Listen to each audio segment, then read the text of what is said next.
El exec, el exec, el exec. El Vélez, el Vélez, el Vélez. El fenómeno que todos quieren ser. El chamaquito que no pueden entender. How we doing, guys? How we doing? Episode 85 of El Exec Talk podcast. I'm your host, El Velez. Back at it again here on the channel. If you're hearing on the podcast, how you doing? Welcome, listeners. Quick things here and there before we get into the meat and potatoes of this episode, which is going to be kind of a little bit all over the place. You know, granted, all of them are kind of all over the place. You know, this is like a loose scheme that my mind just makes up. But there's certain things we're going to hit on. The first thing I want to hit on, something that I find very annoying that has been happening the last few years with the top prospects of the NFL. We're hearing Caleb Williams is not even going to do any drills. We're hearing Marvin Harrison is not going to run or do any drills. What are we doing? Why? Why are we doing this? Like, listen, look at your top guys in the league right now. Tell me which one didn't go to the combine and didn't perform. Patrick Mahomes did every single on-field workout. Jamar Chase ran. Justin Jefferson ran. DK ran.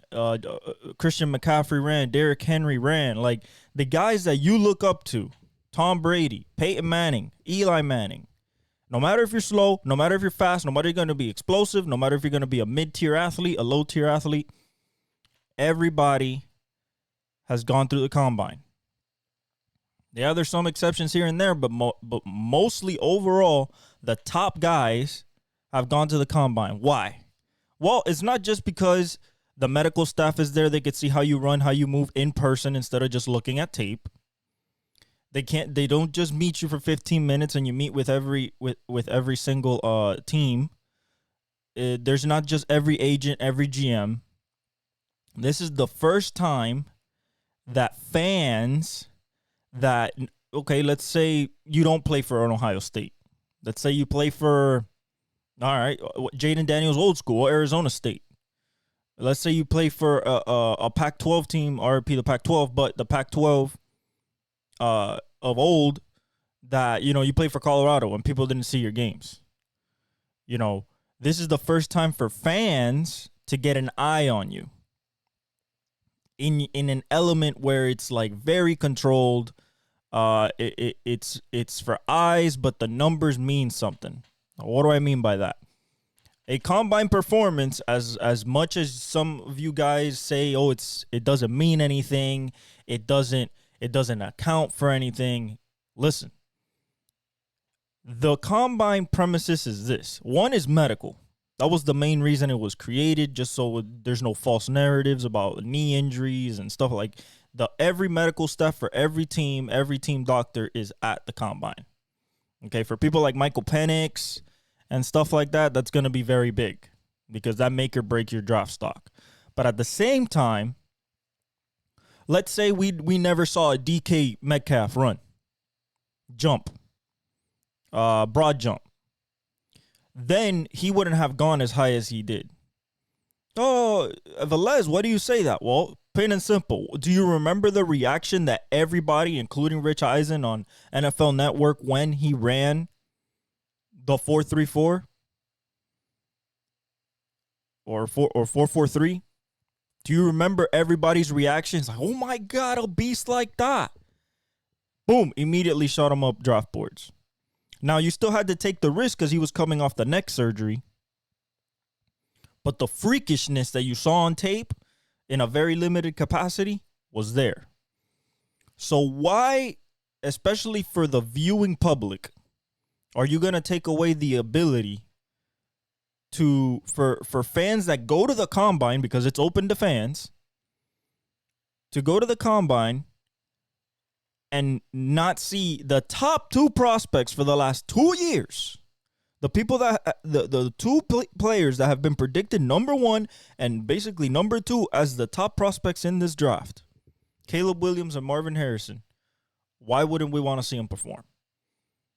They say they clock Marvin Harrison at 23 miles an hour. Well, let's see it on a 40. They say that Caleb Williams has insane arm talent, can throw from any position, anywhere. Well, he's on. It's against air. Can he do it with wide receivers that he's never thrown to before? Does he have that type of feel for the game? These are all things that people want to see. Okay? Honestly, their decision, that shows me right there, you don't believe in competition. You don't believe in every and single competition. You know, because you want to do your pro day. Well, guess what? Not everybody's going to be at your pro day. You know, you're going to be throwing to the guys that you threw in the season. How about you throw to a guy that maybe might be on your team next year? You know, in the case of Caleb Williams, he could have thrown to Rome Odunze. He could have thrown maybe to Malik. He could have thrown to Keon Coleman, and he might be on his team. But no. We got diva prospects that have NIL deals with $5 million in the bank account and saying, everything's on tape. I don't need to show nothing. I'm just going to go over there in a hoodie so that all the fans can see me not perform. If this takes viewership from the NFL, because the Combine draws in a lot of viewers for that reason, because people want to see these guys perform and test, if the viewership is down, it's because of those two not participating. And I'm seeing Jaden Daniels might not run the 40. Why not? Because Lamar didn't do it, because Kyler didn't do it. So we don't know their true speed, and you want to keep it a secret? We still need to see you throw. I understand maybe skipping out on the 40, especially if you're a quarterback. Okay, that's fine. But don't skip out on the throwing drills. You're throwing against air. You're not going to get hurt. You take your drop, boom, out route, slant, go route. What is there to think about? Maybe show off the arm a little bit. No matter what you show at the Combine, most of it is going to help you. Because what a scout does, remember, coaches are not even going. Kyle Shanahan's not going. They're all sending their scout teams and GMs, because this is where deals get done. So the most important part about the Combine now is going to be all the free agency tags, all the free agency deals that are going to come down the pipeline in about 2 weeks when free agency opens. All those deals are going to get laid. The groundwork for all those deals in the draft and trades in the draft is going to be set this week. But when I look at the Combine, it seems to me like it's becoming a defensive player oriented and lineman oriented event. What do I mean by that? I feel like offensive players, wide receivers, and quarterbacks especially think that they can't add to their draft stock or show anything in the Combine that their tape doesn't already show. And, it's their prerogative to think that way. But then for a defensive player, for a DB, for a linebacker, for a D-end, for an offensive lineman, the Combine really sells you as a scout on what you see on tape. The bench press. Oh, man, this man's hitting 225 for 26 reps. This guy's strong. The broad jump. This guy's explosive. This guy has, so the broad jump, the vertical, and the 40 match up to an explosive athlete, to an A+. A guy like Micah Parsons, a guy like DK, Jamar, these freak athletes, Myles Garrett. That's where you see the freakiness. When you see a 40-inch vert, a 10.5 broad jump, and a 4.4 40. That's the prototype athletically. And then on tape, if he's a technician, if he really cares about his craft, if you're a wide receiver, how's your route stem? How's the top of your route? Do you have some shake to you? Do you know how to use leverage? Do you know how to read coverage? You know how to adjust to a ball. How are your ball skills, your ball tracking skills? How are your hands? Are you a body catcher? Are you a hands catcher? How's your yak? All that is from the tape. Okay? The combine puts tape and matches it to the athlete. Okay? To what you got. For example, Darius Hayward-Bay killed the combine speed-wise. But what did tape say? Inconsistent hands. Well, the Raiders took him in the first round. What happened? Inconsistent hands. Blazer, but can't run a route, and inconsistent hands. If the tape sells you on that and the combine sells you on the speed, that's where, as a scout, this is where you make your money. As a GM, this is where you make your money. Can you discern between the guy that's just fast, like a Darius Hayward-Bay or a John Ross, and a guy that's fast but can run routes, which is what they say about Marvin Harrison, which is what they say about Malik Nabers, what they say about Jamar Chase, what they say about Justin Jefferson. Because they can take the top off a defense. You know, more Jamar,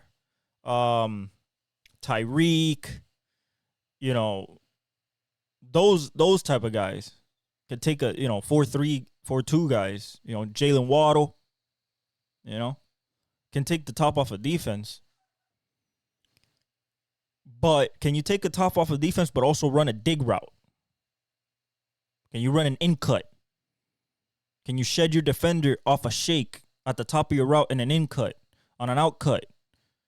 Can you run a wheel route, but, based on where the corner is, do you know how to run that wheel route? Are you going to cut it short and then turn your shoulder? Or are you going to bend it? All that type of stuff you get to see on film, reassured at the combine. Why? Because you're running on air. You're running on air. So your break is going to be the best break that you get off the line. Because you're going to be able to set up your move whichever ear you want. They don't tell you, okay, you got to slant inside leverage. Well, some people are strong enough to get the inside. Some people are smart enough to rip on the outside and then cut back inside. But against air, what are you going to see? Footwork. Attention to detail. The craft. Where's your slant at? They tell you a 2-step slant. Okay? They tell you a 1-step slant, 3-step slant. Or do you know how to set up? Do you know, okay, I'm putting I'm going to start with my right foot forward. So when I get to my 4th step, I can plant and boom, I'm there. Ball's out. Quarterbacks. You don't got no progressions. What do you got? Processing speed and accuracy. Well, Velez, why do you say processing speed if they don't have to read anything? Well, how fast can you diagnose the route and throw it? And then accuracy is like, where do you put that ball? Do you put that ball in the hands? Do you put that ball at the hip? Do you put that ball behind 6 inches? Do you put it in front? Because all that matters at the next level. Where you're going, those windows are that tight. You miss a ball by 6 inches, might be a pick 6. You put the ball in front, might get picked. You might get your receiver killed because you have him in the air trying to catch a ball outside his frame. And a safety or a linebacker crunches him. All that you learn, you can learn at the combine. Why is it more defensive oriented? I'll tell you why. Because to me, for example, the cornerback drills. Why did Christian Gonzalez jump up draft boards last year, even though he was considered one of the top corners? The smoothness of his hips. How he ran the drills effortlessly. Like a Derwin James. Like a Jalen Ramsey. This is where you see guys that are natural at the position. That didn't learn the position, but this is what they're supposed to be. A guy like Rashawn Slater. What does workout say? Smooth operator as a tackle. Great kick step. Great balance. What does the circle drill for DNs teach you? Can you bend? How good is your bend? Can you use your length to your advantage? Aiden Hutchinson. You know what I'm saying? This is where the true freaks come out. Trayvon Walker killed the combine. Was not as consistent on tape. That's why the Trent Baalke pick at number 1 was so controversial, having Aiden Hutchinson too. Having a polished, also freak at number 2 for the Detroit Lions, and he's a franchise player. He's a game wrecker. What's Trayvon Walker doing? Still looking for that big pop season. Why? Because the scouting department and the GM, Trent Baalke, which goes after freaks and has done it before, instead of looking at production, ability to learn, for example, excuse me, that Georgia defense was so good when the Trayvon Walker year was so good because they had Davis, Carter, Walker, Devontae Wyatt. I mean, that was an NFL D-line. A first-round NFL D-line all the way through 8 deep. He barely got on the field. It was spotted snaps. What does that tell you? I don't know if he could play every down. I don't know if he's an every down DN. Can he win consistently? Juxtaposed to Aiden Hutchinson. What does the tape tell you? Consistent pass rush. Pass rush win rate. Elite bend. Technician with his hands. And a freak of strength. Okay, that's more consistent. And then when you go to the combine, kills the combine. All right, well, I can make that my number 2 pick if he's there. And it translates to success. Now, all this is encompassing that you get the right guy mental-wise. Because you could have a freak. You could have a guy that produced. But then you look at the level of competition he's producing against. Then you talk to his high school coaches. You talk to his mom, his parents, his family, people at the school that he was at, his coaches, his teammates. What is he up here? Is he the type of guy that goes in first, gets out last? Is he a Marvin Harrison where he goes before practice, he hits the jugs, practice, and then another 200 balls off the jugs? That type of work ethic is what makes a player great and you take a risk on a top 5 pick. The tape sells you on the player's ability. The combine reassures the athlete that you're seeing on tape. If you don't show it at the combine, why do it at your pro day when it's even less eyes? That tells me you don't want the spotlight. If you trip on your 40-yard dash, you're going to get down on yourself. You know? If you don't jump your broad jump how you wanted to, you're going to get down on yourself. You're going to be disappointed. Pout. Not being enthusiastic. Right? Everybody here is the best this year. Okay? Caleb, Marvin. Yeah, you're going to get eyes on you. But guess what? Your first play, your first game, you don't think there's going to be eyes on you? Both of them are going to be nationally televised. And the first thing, first formation, first play of the game, when they first touch the ball, what are they going to do before the snap even happens? Outside, number 4 pick, Marvin Harrison Jr., of course, the son of the legendary Colts wide receiver, Marvin Harrison Jr., at quarterback, number 1 pick, Caleb Williams, the former 2022 Heisman Trophy winner, and the guy that is seen as the Bears' savior.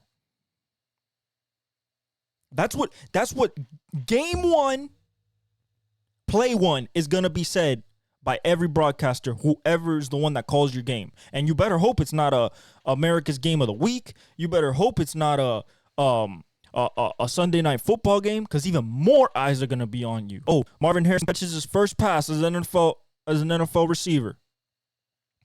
Caleb Williams, first completion, first of many. We hope. That's what it's gonna be. So guess what? You've already played in front of Ohio State for 2 years, been a top dog. You've already been a Heisman. You've already been a Blake Award winner. What does it cost you to put on a show, not just for yourself to prove yourself. Oh yeah, I am the biggest dog in this yard, but for the fans, for the people that are coming to see you play, you perform. That's my gripe on it. I think they should. That's just me. I feel like they should be obligated to perform at least the drills. Don't give me a 40. You don't want to give me a vert.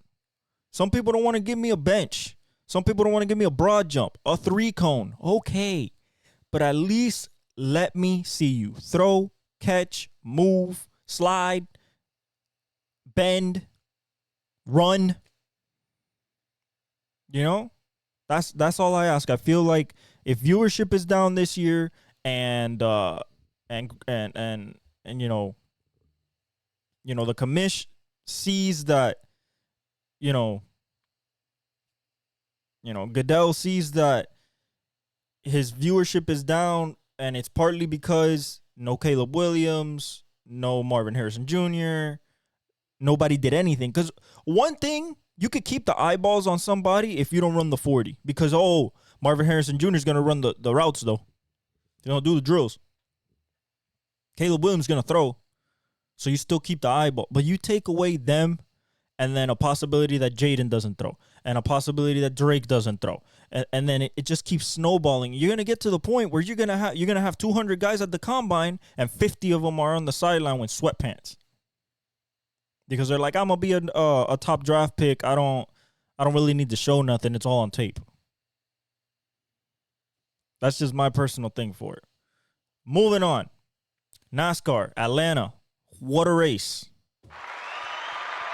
What a race. A race decided by 1,000th of a second or 3,000ths of a second. It's one of those. One of the closest NASCAR finishes of all time. 3 wide coming off of turn 4. Kyle Busch, Daniel Suarez, and I believe Blaney. And Blaney had the lead going into the last lap. It was a shit show of a race when it comes to cautions. I mean, Atlanta really runs like a super speedway. It's only a mile and a half. A super speedway is 2.5 miles like Talladega and like Daytona. But the way it runs, the way it drafts, it's very Daytona, Talladega-like. And I like it because these cars are on the edge of pure disaster or pure glory every single lap. And we saw that. So lap 1, we get a crash. A pretty big one, knocks out pretty big players, including Christopher Bell and Tyler Reddick. And so you get people knocked out. And, over the course of the race, a lot of people got knocked out and came back with damaged cars and everything, and they were still competing. Why? Because it's a drafting track. So you can still compete if your car still, basically, if you don't have a hole in the front of your car, or you're missing your bumper, your splitter, you can still patch it up and still compete if the engine's still working at proper full order and the car itself is relatively intact structurally. A lot of risk taken, not a lot of risk averted. Kyle Busch was being aggressive, Logano, Kyle Larson. The guys wanted to win. That's what you want to see. Really competitive racing. But let's get to the last lap.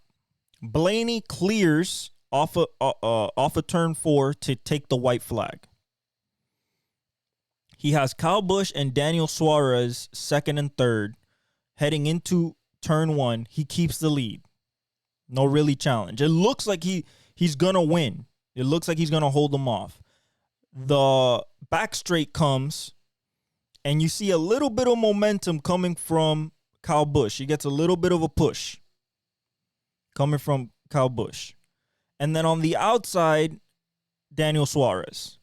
You get into turn 3, and Kyle Busch starts making a move with the momentum he's coming, and he splits him because Daniel Suarez is on the outside. He splits him, and in the middle of turn 3, they're 3 wide, side by side, coming out of turn 4. Okay? going into the front stretch. And it stayed side by side, nose to nose, 3 cars all the way to the line. And it was by a thousandth of a second, which is basically a drag racing type of winning margin. Talking about something like this. And it was an incredible race to see. Shout out Daniel Suarez on his second win ever to Trackhouse Racing. He stayed clean all day. His car was pretty clean.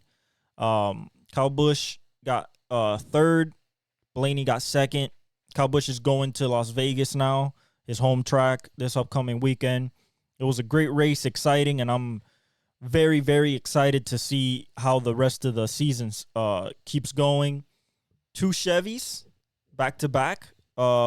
Interesting because who's dominated qualifying and most of the races are Fords. So far, the domination has been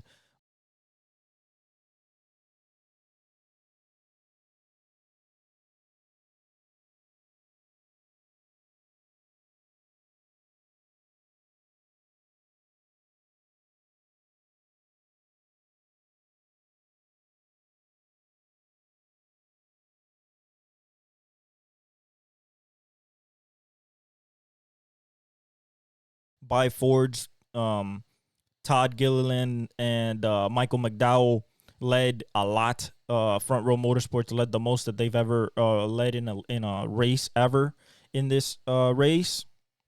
But in a drafting track, 1 caution shakes up the whole field, 1 pit stop, and you got 3 big boys. You got the defending champion Dave Blaney. You got another champ and legend in Kyle Busch, and then you got a young international star in Daniel Suarez duking it out the last lap, and it was amazing to see. So shout out to Daniel Suarez from Monterrey, Mexico. Orale, way! On that win, it was incredible to see. So can't wait for Las Vegas. Let's get a little bit into Formula One. First race weekend, Bahrain. We got practice on Thursday. We got qualifying Friday. We got the race on Sunday. Going from pre-testing, preseason testing, how it ended, it looks like it's going to be Verstappen. And I say Verstappen because I feel like Checo is just not at his pace level because the car was made and tailored towards Max Verstappen. So I'm going to say Verstappen, Ferrari, Mercedes, McLaren. That's what I believe. That's what I saw coming from preseason testing. Now, this doesn't mean that that's what it's going to be. You can have developments through practice that the Mercedes finds speed, McLaren finds speed, maybe an upgrade package out of nowhere that we don't see.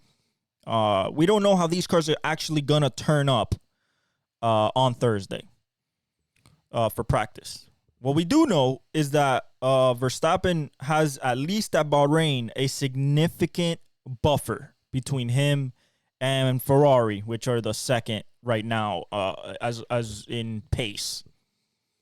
Why do I say that? Because last day of testing, last Friday, Leclerc puts in a 130.1, really fast time, or a 130.8, really fast time, but he was on the softest tire. Softest tire means the fastest because it's more grippy, but it lasts. It has more degradation faster. It degrades faster, so it doesn't last as long if you were using it for a race. So he's on a C5 tire. He runs a 130.8. Beautiful. Verstappen's on a C3 tire, a medium tire, so it lasts longer, but it's a slower tire. And he goes third fastest, and he's only 0.4 off. What does that tell me? That tells me that on even ground, let's say the Ferrari in Leclerc was on C3s, that means Verstappen will be number 1 over the Ferrari. Because if you can only squeeze out 0.4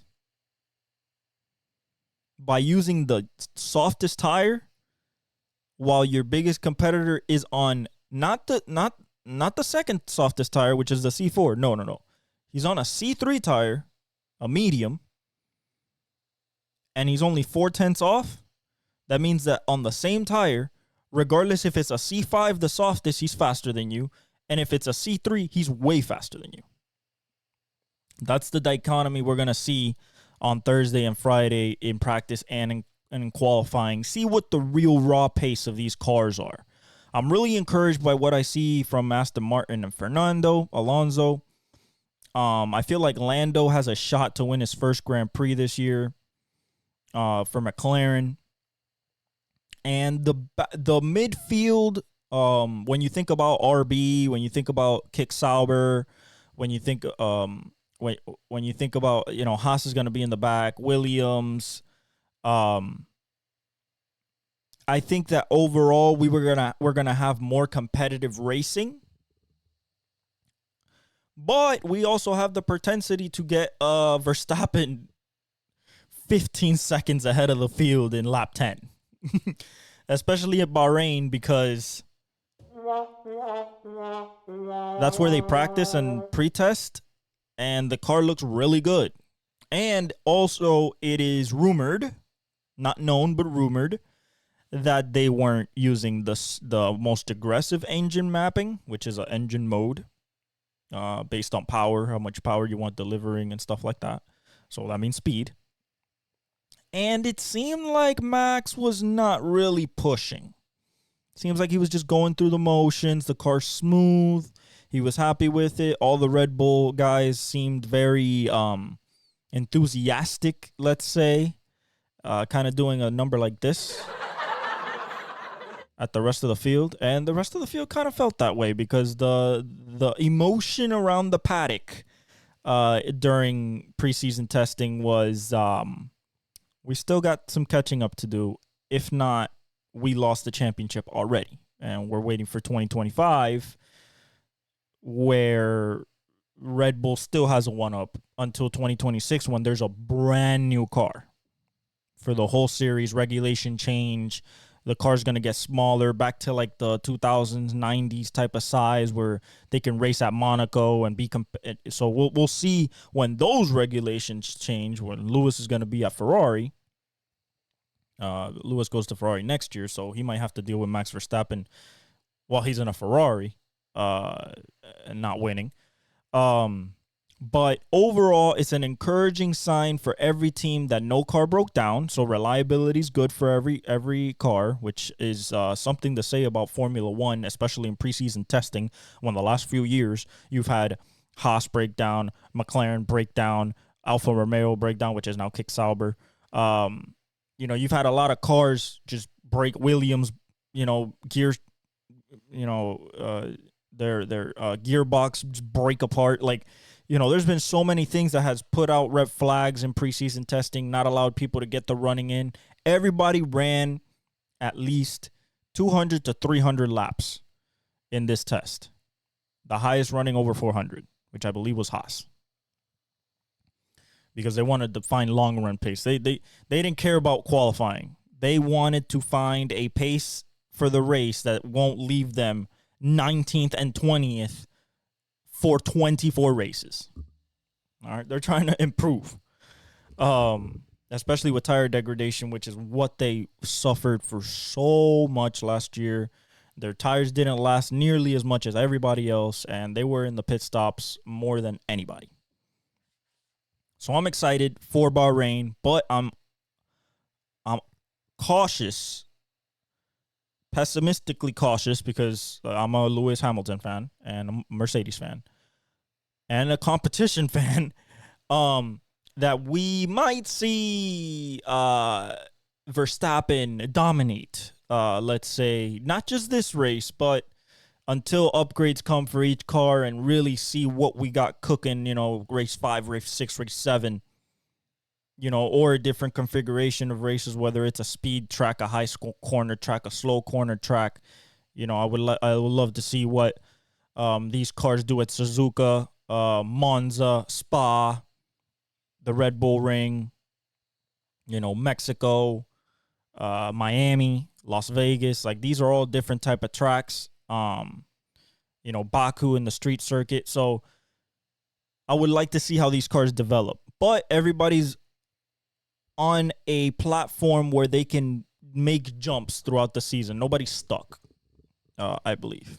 So excited for the Formula One season. Let's get to a little bit about free agency. Let's get a little bit about franchise tags. First big franchise tag we got was T. Higgins. He's going to get tagged by the Bengals. We kind of saw this coming because we didn't think that they would get a deal done before they applied the tag. So my estimation is that they are going to try to make a deal for him. If they don't get a deal, then he plays on the tag, which is I think like 16 million or something, maybe closer to 20 million for a wide receiver. But in order to keep Joe Burrow happy, because if you're tagging T. Higgins, Tyler Boyd will immediately become a free agent. You can draft somebody in the draft if you want, first round, to replace Tyler Boyd. There is talent there at that position, so I don't think that you have to go out searching for a Calvin Ridley or anything like that to go pay for a third receiver. But I think that they're going to pay him. I think that they want to keep T. I think T wants to stay there. I think he loves Joe Burrow as a quarterback. And the amount of threat level that their offense has with him and Jamar Chase on either side, Jamar being able to move to the Z, be the guy that's motioning everywhere. Even though T. Higgins can be a number one, it just adds a dimension to that offense where it's pretty impossible and not smart to double either of them. You kind of want to, get them off, try to reroute them off the line, although they're two very strong receivers. You want to maybe, get your pass rush to get to Joe Burrow so you mess up the timing. But then again, Joe Burrow can use his legs and extend the play, and those guys are really good at ad-libbing. It just gives you a dimension that it's a Super Bowl winning dimension. Let me put it that way. It's a dimension where any defense that faces that team, whether on NFC or the AFC, you're gonna have a tough time because you're not gonna put your number one corner and then your, let's say, third best coverage defender to bracket Jamar Chase and then leave your number two corner on another number one receiver in the league and a guy that can get 13, 14, 1,500 yards. Especially being damn near almost 6'5" and 215, 220. Jumping out the gym. Strong hands. Smart. Explosive. So I think that they're going to keep T. Higgins. Okay? Now let's get through this list of the top free agents. Chris Jones. They have to tag him. They're not going to. They're going to get a multi-year deal done with him. They're going to get the money from Pat's contract. They'll restructure it and probably give Pat an advance, an advance on his contract to lower the salary cap number so that they can pay. They have to pay Chris Jones $30 million a year. He's proven it. 3-time Super Bowl champ, has been an integral part of every single Super Bowl team. Every team that team has been a part of. He is the leader of that defense. He's the guy that makes it run. And I just don't think you're going to lose. You want to lose a first ballot Hall of Fame, one of the greatest D tackles hybrids of all time, because you can't scrounge up the money with this salary cap that went up $30 million. That's something else we have to talk about. It went from 238 to 255, or 233 to 255. So that gives teams more wiggle room. That's because of the media deal kicking in, and they made more revenue than they thought last year, which was evident because the viewership was insanely up, and just like it's been the last few years. and the coverage was incredible. And because of CJ Stroud and all the rookies doing great, and everybody wanted to see him, and Mahomes, and, you know, the NFL's going up right now. Still. So Chris Jones, I expect a 3 to 4 year deal valued somewhere around $30 million a year, Aaron Donald type of number, because that's what he deserves. Now, that's going to put him in a tight spot with Snead, but, you know, we'll get to that if they franchise tag him. If not, then they're going to be in a really tough spot. Another guy up for the franchise tag that could get a deal is Josh Allen for the Jaguars. Very productive. Kind of the leader on that defense if we're talking about high draft pick a couple of years back. He posted 17 and a half sacks in 2023. So he tied for second in the NFL. So the production's there. You have a decision to make. Are you tagging him? Or is he your foundational defensive piece? To me, for them, he's their foundational defensive piece. I give him the contract. Now, what does that look like? I don't think he gets TJ Watt money. I don't think he gets Nick Bosa money. I could see maybe,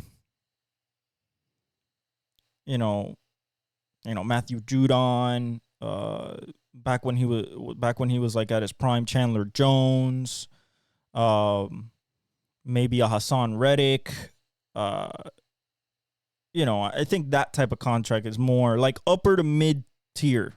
Upper mid tier is my thinking of what his contract would be, but I think it would be a mistake for the Jaguars to let him walk in free agency and not get a deal done with him. Kirk Cousins. Some people said the best fit is Atlanta. Some people say the best fit is the Steelers, Broncos. Listen, I think the Vikings are going quarterback in the draft anyway, just because they see the writing on the wall. Talk about the first pick, their first round pick. Whether that's J.J. McCarthy, Bo Nix, Michael Penix, that's what's going to be there. Drake May not going to be there. Jaden Daniels or Caleb is going to be there. But I can see them being hesitant on signing Kirk again, another 1 year deal. I imagine that's what he would want because he's negotiated all his deals by himself. Because is coming off an Achilles injury. We're going to talk about Aaron Rodgers as well when we get especially into the draft and everything about what the Jets should do and stuff like that. Like I said, my mock draft doesn't come out till after the combine, even though these guys aren't running. But I still want to see mostly everybody and see everybody broken down. I think that they should go quarterback. And if I'm being honest, the first thing they have to do is pay Justin Jefferson. There's been rumors that they might trade him. I'm like, what? What do you mean trade him? No. You pay him.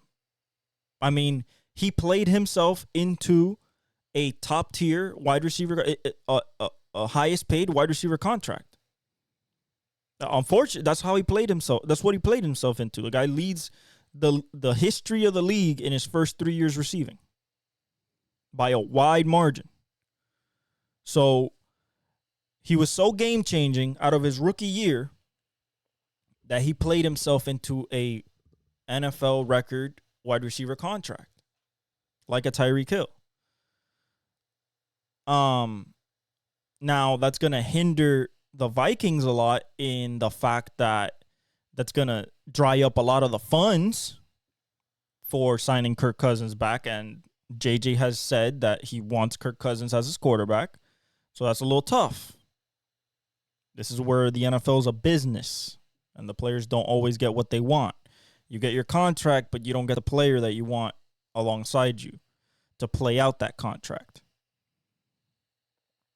Overall, I think that they'll find a way to keep him but I would be cautiously looking at this if I'm a Vikings fan, because coming off an Achilles injury, are you sold enough that he's going to be the same guy he was last year before the injury, which was he was playing the best ball of his life? Or are you afraid that Achilles injury is going to slow him down? Because he wasn't overly mobile as it is already. So it's his arm, but he needs to move a little bit in the pocket. So I think they're going quarterback regardless. Justin Matabike. I'm the Ravens, right? And I've proven to myself over decades at this point that I can draft defensive linemen. Matthew Judon. I mean, the list goes on and on. Marshall Yonda,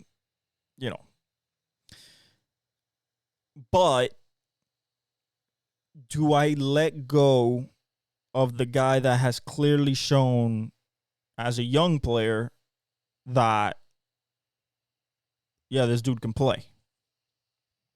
Now, there wasn't a standout performance by anybody in their defense. He had 13 sacks. 13 sacks, that's good. That's not Nick Bosa. Not TJ Watt. It's not Myles Garrett. Josh Allen this past year. Prime Von Miller. Prime Aaron Donald. But 13 sacks for the defense that led the league in sacks. But that doesn't say franchise the end to me. And in a draft class where you have Dallas Turner and Jared Verse and Chop Robinson, Latu, Trice, Devondre Sweat, I feel like you could let him go and help yourself, because OBJ is a free agent. Maybe help yourself in the draft, and then in free agency, maybe bring in another weapon. Or in the second round, you draft a weapon. Because wide receivers deep. Wide receivers deep. You give Troy Franklin, Adonai Mitchell, Leggett from South Carolina,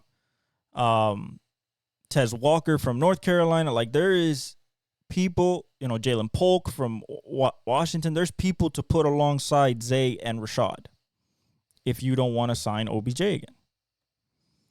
The big one for Dolphins, Christian Wilkins. In my humble opinion, we got to tag him. Because as a D tackle, he had 9 sacks, 35 pressures, and 68 tackles. I think that overall, we need that anchor, and he is that anchor. He is our Quinnen Williams, our Sexy Dexy, Dexter Lawrence, Aaron Donald, Chris Jones. He's that guy for us, for the Dolphins.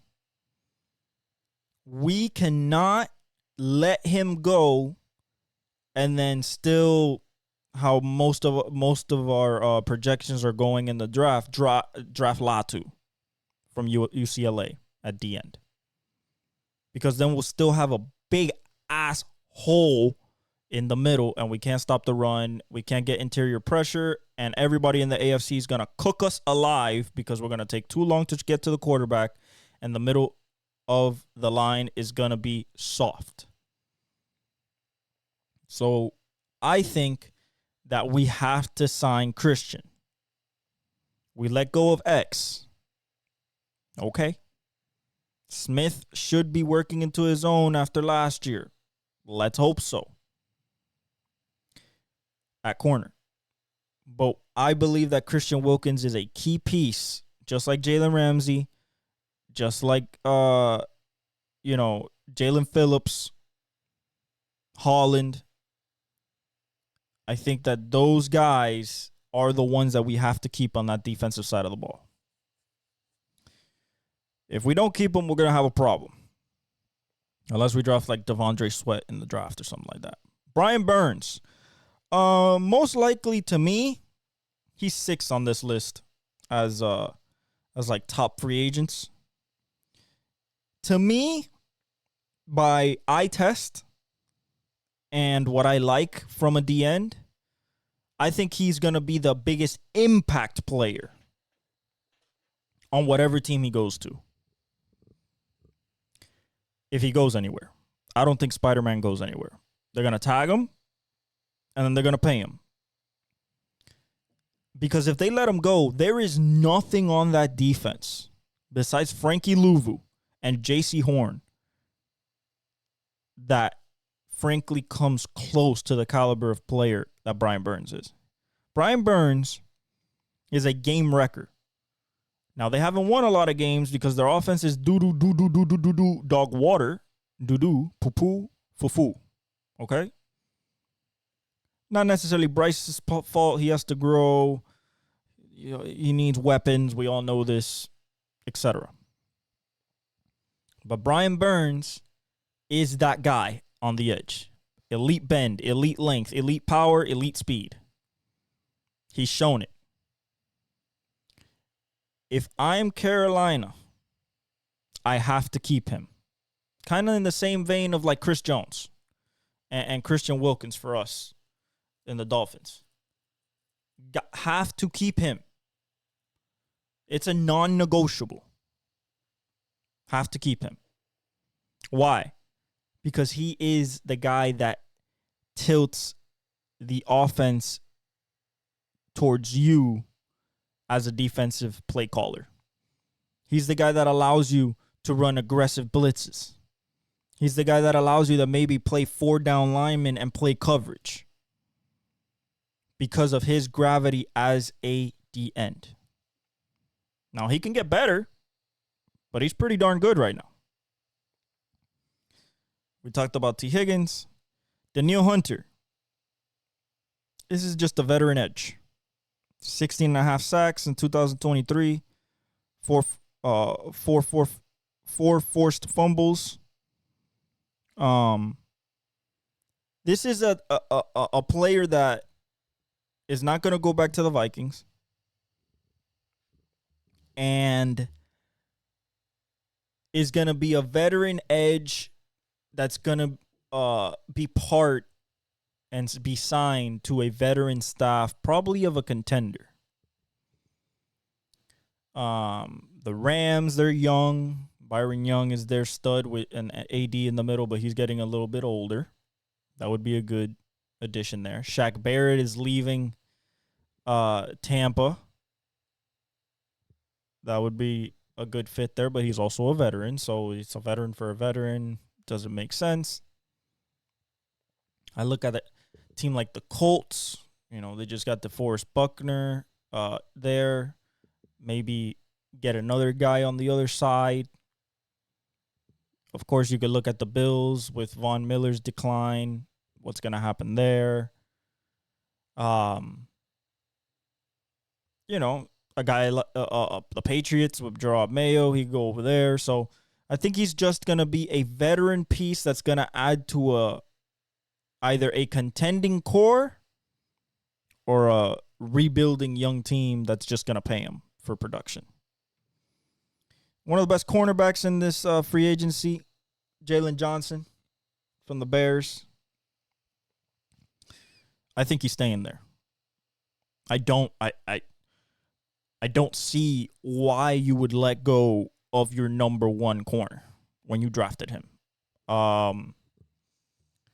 He's in the same vein as he's played at the level of Sauce Gardner and you know, and these guys at the top that are young, but they're really good.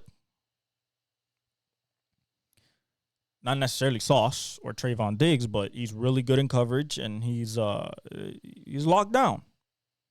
And for a Bears defense that got better as the year went on, especially towards the end, after the acquisition of Montez Sweat, I think that he is one of the key pieces that you have to keep because your whole draft is rebuilding the offense. At least the first 2 picks. Your number one pick and your number 9 pick is going to be quarterback and receiver. And if it's not quarterback and receiver, something's going on. You should have, at the end of the first 10 picks of the draft, you should have Caleb Williams and, depending on how the board goes or if there's trades, it should be Rome Odunze at 9.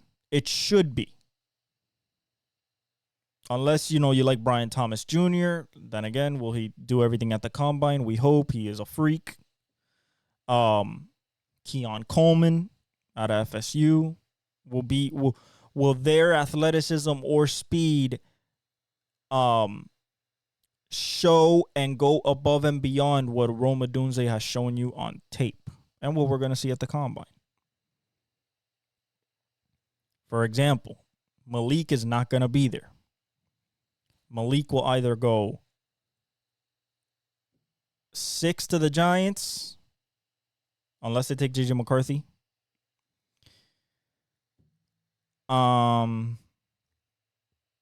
There's teams up there that could take him, but I think that you should have Odunze, the third rated receiver in the draft, right there at 9. And he's a number 1. So you have DJ Moore, Rome Odunze, and Darnell Mooney, and Cole Kmet. That's pretty good. That's pretty good. Now, if you don't want to go the wide receiver route, but you still want to go weapon, some people a guy that people are not talking about enough, because he's been at, won 2 national championships at Georgia, and he was a little hurt this year and banged up, is Brock Bowers. He's still a top 5 pass catcher in this draft class. Regardless, that is Kelsey. Athletic, hands, route running, blocking. That's Travis Kelce, George Kittle. That's what you're looking at with him. So if I'm the Chicago Bears and I'm looking at Rome Odunze or Brock Bowers, I feel pretty good.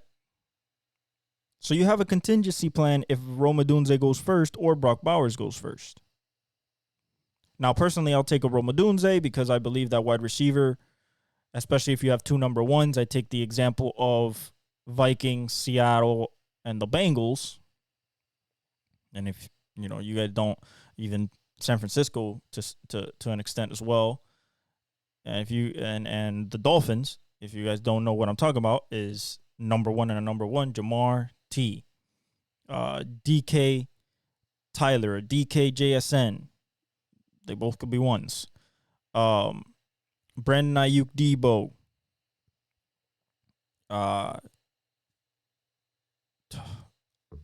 Jordan Addison, JJ. These are all number 1 pairs. These are all number 1 pairings. This is not a number 1, not a number 2. This is both number 1s that they can both produce at a number 1 level. We saw Jordan Addison take over when JJ was hurt last year with poor quarterback play. So if I'm the Bears and I'm in the NFC, I just took my number 1 quarterback.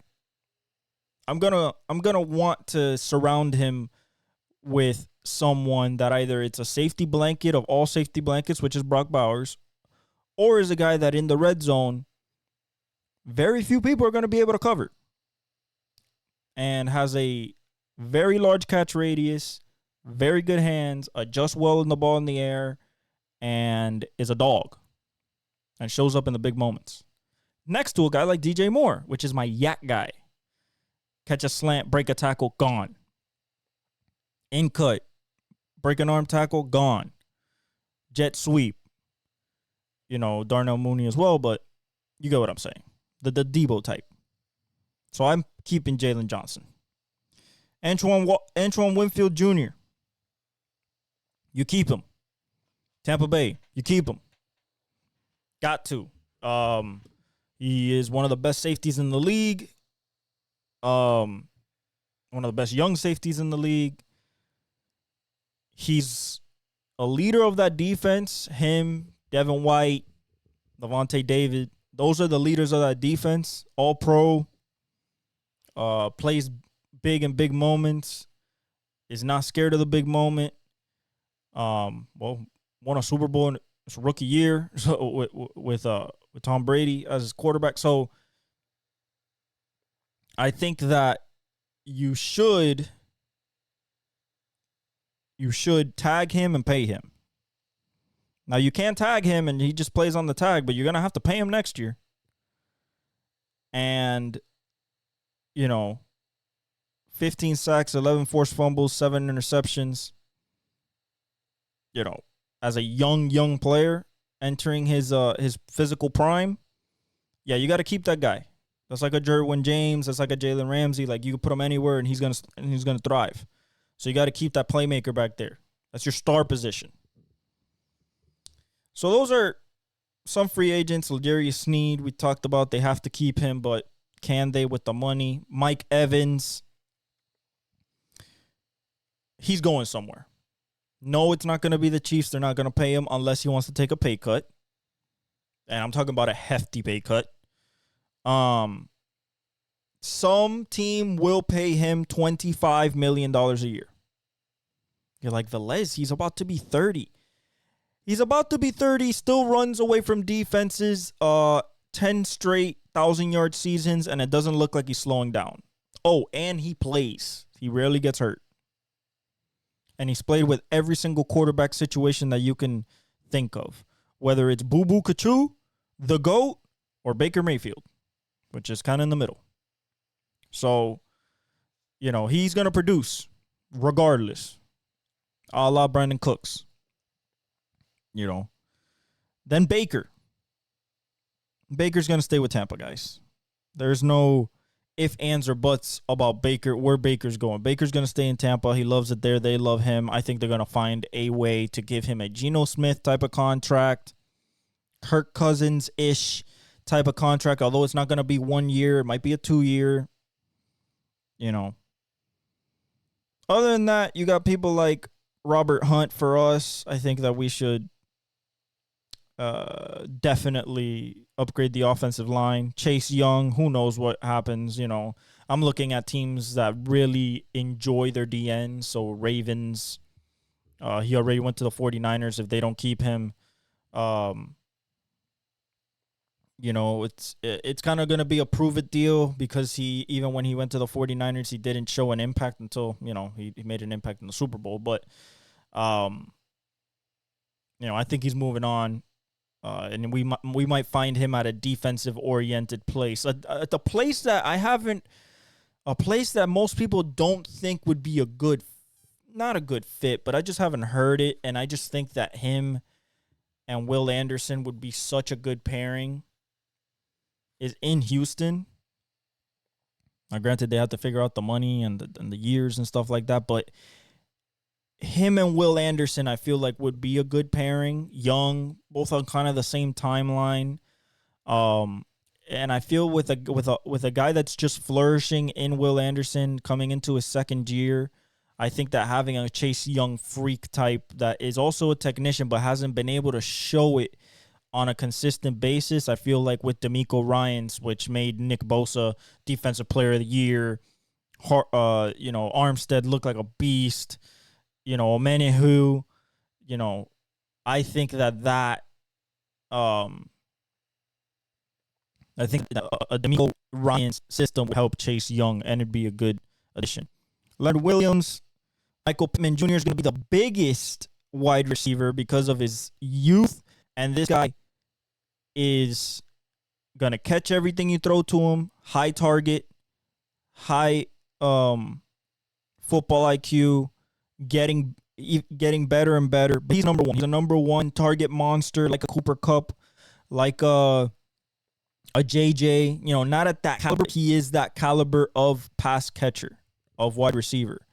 He is a guy that I could see go, if the Bills want to make a push, a big push, imagine him and Stephon Diggs.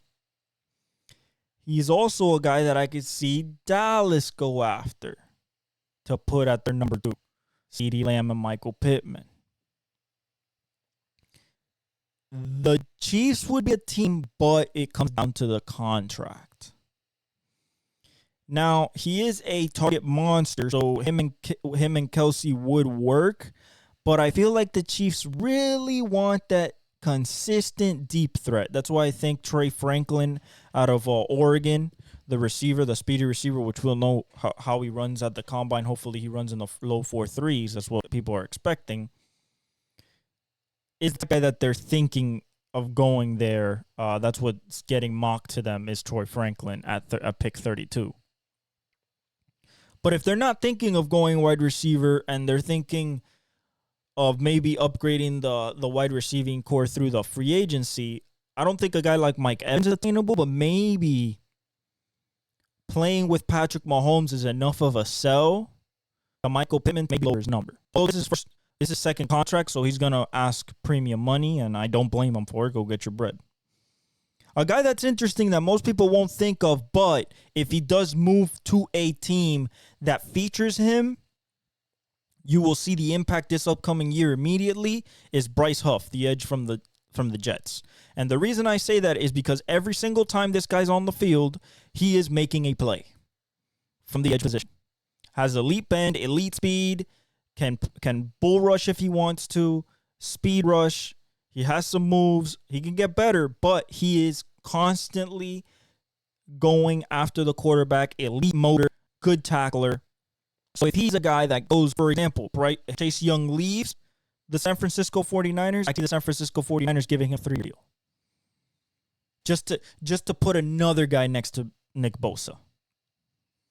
I could see,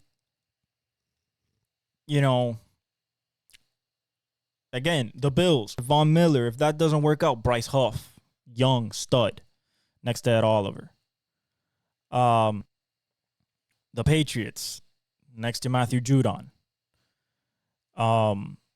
There's certain places that just seem like that's where they would. Cincinnati, if they don't play Hubbard, but they put him against next to Trey Hendrickson, that'd be a good fit. Matabike leaves, bring in Bryce Huff for the Ravens.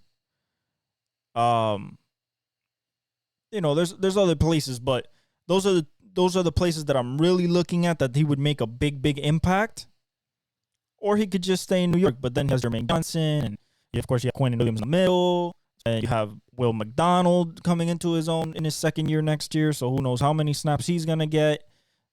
So it's very crowded there, so I could see him leaving just because he is that type of player and people will pay for him.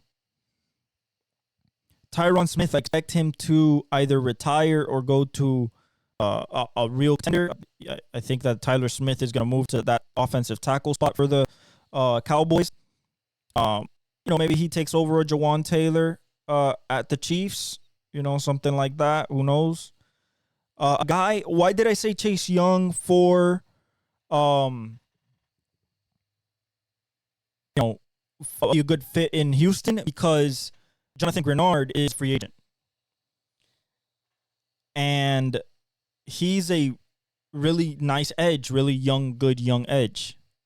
Now, you can say to me, why don't you just keep Grenard, pay him, somewhat a little bit, and you keep Will Anderson and him together? Well, there's two sides to this. Do you want to pay a player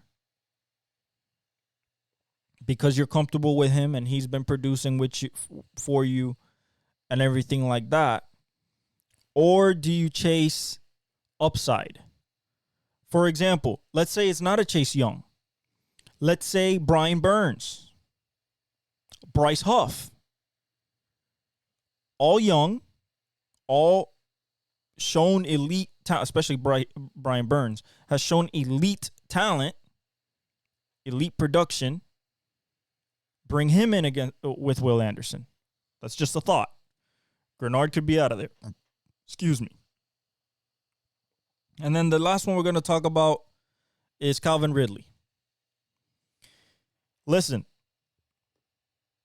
I liked the acquisition of Calvin Ridley, but I don't know if he was either in football shape or he was fully mentally there this last year. I'm willing to give him one more year to prove himself with Trevor Lawrence.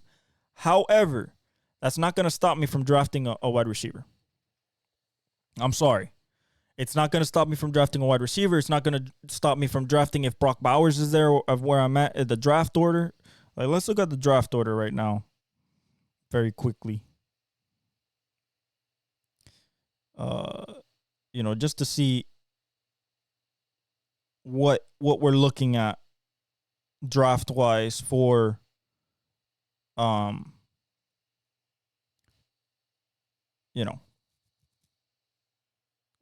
so we got Chicago at 1, Washington 2, New England I think is going to go quarterback. Arizona, I don't think they'll trade the pick. They're going Marvin Harrison Jr. The Chargers could go Malik Neighbors or Joe Walt. I think they're going Malik Neighbors. New York Giants are the first one that you think about. Can they go J.J. McCarthy if they like Bo Nix? Or are they going to go with Joe Alt and reassure that offensive line?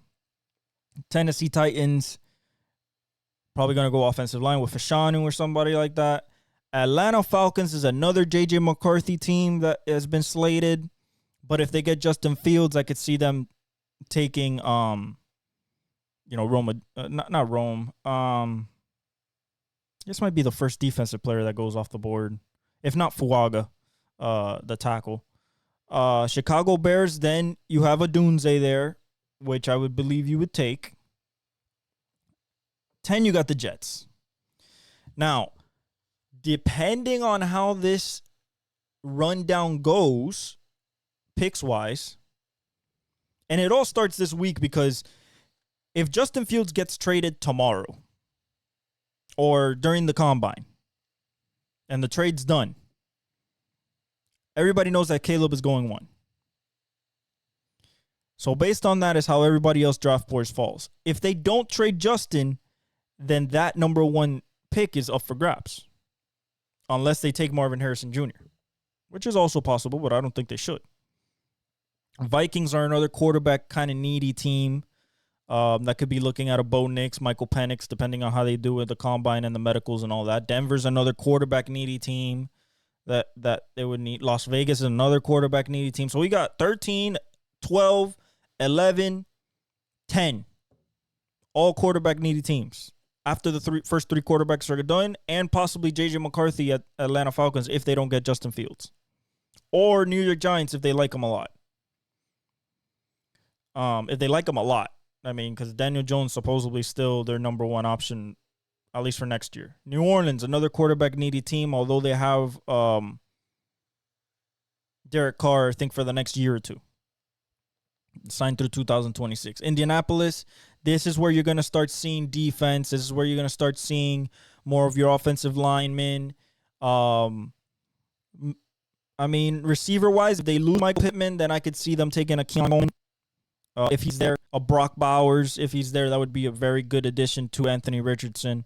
So it'd be very interesting. Seahawks, I think, are going to go. Either they look at Michael Penix, they look at Bo Nix, or they go safe and they go Braylon Trice, Devondre Sweat. Defenses, they shore up that defensive line. Jacksonville Jaguars at 17. At 17, you can have anybody from, depending on how the draft board falls, at weapons. You can have Brock Bowers, Keon Coleman, Xavier Worthy, Adonai Mitchell. That's what you're looking at. Franklin, that's what you're looking at. Tez Walker, that's what you're looking at there. You're not going to leak. You're not going to get a doomsday, but you get the next best thing. Personally, for the sake of Trevor Lawrence's sanity, I have Evan Ingram, but I would like a Brock Bowers. He can play outside. He can play tight end. He can play Z. He can play everywhere. I can motion him everywhere. He just catches the ball. He's a playmaker, yak guy, everything you want in a weapon. If you want to go for the vertical pop, Well, what do you mean about vertical pop? Well, you have Zay Jones, you have Christian Kirk. Yes, they're speedy and everything. But if you want a guy to absolutely burn the defense, then you're looking at an Xavier Worthy, a Troy Franklin. Depending on how Keon Coleman runs in the combine, if he runs 4.4, then he'll probably go higher in the draft. So I don't think Keon will be there. If Brock Bowers is there, I take him. Personally, I just feel like that is a great value for the type of player he is. Like, there is no, if Brock Bowers is there, I run the card in.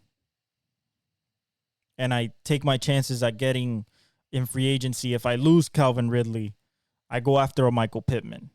Or maybe I go after a Mike Evans. Something like that.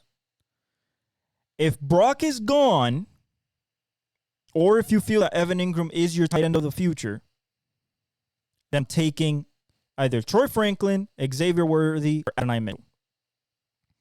Two of them are burners. Another one is a red zone threat. Adonai Mitchell, 6'4", 6'5", big, long, played at Georgia, won a national championship, played at Texas, played with Xavier Worthy. That's your red zone threat. That's your 50-50 ball guy.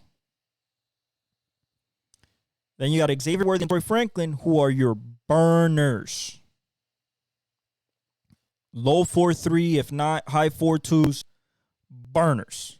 Nobody's catching them, and if they get behind the defense, throw it up there because that's where it's going. For Trevor Lawrence's arm strength and the way that they play offense based on the personnel that they have in Evan Ingram, in Christian Kirk, and Zay Jones, if they don't have a Calvin Ridley, I would much rather go if Brock Bowers is not there because he kind of breaks the rule because of his value. I would much rather go after the combine. I will feel a lot better about this, but I think I'm going Troy Franklin. Now, Xavier Worthy might show off, but he's smaller stature. So he's more like in size of Zay Flowers. He's just a speedy guy. He's like he's either 6 feet, 6'1", or 5'11". Speed. Has good ball tracking, but we'll see that in the combine more because the film is kind of up and down with him. And then Troy Franklin, who was sometimes the second or third best wide receiver in the country last year for Oregon. And a speedy receiver, and was their number one. So those are my options if I'm the Jaguars. That's what I'm thinking. They might come out of left field. Bulky might come out of left field and draft linebacker, safety, corner. I mean, they need some help everywhere, but I think getting Trevor a deep threat to stretch the field if Calvin Ridley's not coming back. Now, I would give Calvin Ridley another year, but the chemistry I saw was not there. The chemistry I wanted between him and Trevor was not there this past year. Maybe over this offseason it gets better, and maybe you can take Perrion Arnold or Nate Wiggins at the corner spot and be assured at that position, or maybe you can edge a Chop Robinson, take Trice, Devondre Sweat, and upgrade that D-line. Maybe you want an offensive tackle, or offensive lineman, center, or guard. But right now, I think that the best thing is to give him a deep threat. T. Higgins was his deep threat at Clemson. That was very effective. If you give him a deep threat, I think that he'll do great. Let's move on to the NBA. The NBA. And we're going to talk about a little bit, not just the standings, but we're going to get serious. Because we're in the second half of the season, this is where the last 27 games, 30 games, 25 games, whatever teams have left now, this is put up or shut up time. I'm looking at you, Boston. I'm looking at you, the Bucks. I'm looking at you, 76ers, Indiana, Minnesota, OKC, Clippers, Nuggets, Dallas, Pelicans, Cleveland, Knicks. I didn't say Miami in that because all we have to do is get to the dance, and then we become a different playoff team from what we are in the regular season. So I'm going to leave Miami off of that. I know that put up or shut up time doesn't come for us till the playoffs. So let's go through the standings, but let's talk about the real contenders and what their strengths and weaknesses are if we're looking at possibly a conference final run. Boston. Listen, we're not going to talk about records or anything about this. We're going to talk about what I see when I see the teams play in the highlights and everything and how people get broken down. Boston has everything possible that they need to win a championship this year, except the discipline to go to the rim when it's necessary. Why is that important? Because when you get a fight against a Knicks, a Bucks, beat with the 76ers, and Heat, when you get to rock fights, what is a rock fight? Well, shots aren't falling. It's a tough game. It's gritty. It's inside, rebounding, defense. That's rock fight. When you're fighting for every bucket. They are not strong enough to sustain offense in rock fights. What is the biggest thing about a rock fight? Shots aren't falling. What 50% of their shots, 46% of the shots they take. Threes. In a rock fight, do you shoot threes? No, you do not shoot threes. You try to get middies. You try to get to the rim. You try to get fouled. That's what you do in rock fights. That's why Miami's great in rock fights. That's why Denver's good in a rock fight. Minnesota's good in a rock fight to some extent. Clippers are great in a rock fight. We haven't seen it from Milwaukee yet, but I think with Giannis and Dame, they'll be good in rock fights too. The Knicks are a rock fight team. The way they're built for rock fights. So for me, Boston they're built for the championship, but only if their threes are falling. Because they rely so heavy on it. And there's a reason why people have their doubts. People are like, oh, this is a serious team, man. One of the only, I think 13 teams in NBA history to have a plus 10 point differential, joining likes of the Warriors, the 90s Bulls, 70s, 80s Lakers, the greatest teams of all time. But too many threes. What happens when you shoot too many threes in the playoffs? What is the worst case scenario that happens? Guess what? It happened last year against the Miami Heat. It happened in the 2022 finals against the Warriors. The shots stop falling. You go cold. So you have a 10-point lead, but then you start getting cold, and the other team against you is used to rock fights. Is used to down gritty, getting midi, pull up, foul, ball movement, getting opportunistic buckets. Oh, failed defensive rotation, back cut, layup. All within the flow of a game where you can cut the tension with a knife. That's what a rock fight is. It's the best type of game, honestly. I love offensive explosions and everybody scoring and everything, but a rock fight is where you truly see what your playoff potential is. And every time I see Boston in a rock fight, usually they lose. Now, this is all barring and not mentioning the unicorn that they have on their team. He was the first unicorn. He's still called the unicorn, and that's Kristaps Porzingis. The way he spaces the floor and the way that he defends the rim gives them the dimension to possibly go through these offensive lulls and still survive at the end.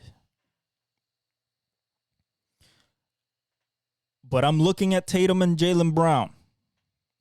You are not judged by what you do in the regular season. You've been a top seed before and lost. Whether that's in the finals or the Eastern Conference Finals. Have put up goose eggs, as in not the right performances at the right time. Jason Tatum, Jaylen Brown, guys are turnover machines.